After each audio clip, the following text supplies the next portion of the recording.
ఆయన వారసుడిగా వచ్చినటువంటి వైఎస్ జగన్మోహన్ రెడ్డి గారు 2009లో ఇది ఎస్సీ వర్గీకరణ మా నాన్న డ్రీమ్ అని చెప్పని వాళ్ళ నాన్న సమాధి సాక్షిగా తీర్మానం చేసి, కానీ ఈరోజు గెలిచిన మొట్టమొదటి సమావేశంలోనే ఆయన మాట్లాడిన మాట ఏంటంటే నిండు అసెంబ్లీలో ఎస్సీ వర్గీకరణ రాజ్యాంగ విరుద్ధం అని చెప్పని ఆయన మాట్లాడటం జరిగింది.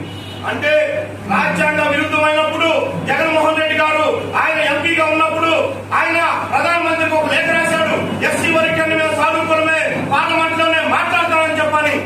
ఆ తర్వాత వాళ్ళ నాన్న సమాధి సాక్షిగా మాట ఇచ్చినటువంటి జగన్మోహన్ రెడ్డి గారు అట్లాగే ఆయన తెలంగాణ పర్యటన వెళ్ళేటప్పుడు తెలంగాణ వాదులు రానియకపోతే అక్కడ వాళ్ళందరూ కూడా వ్యతిరేకించినప్పుడు ఆయనకు అండగా నిలబడింది గౌరవనీయ మందాకృష్ణ మాదిగ గారు.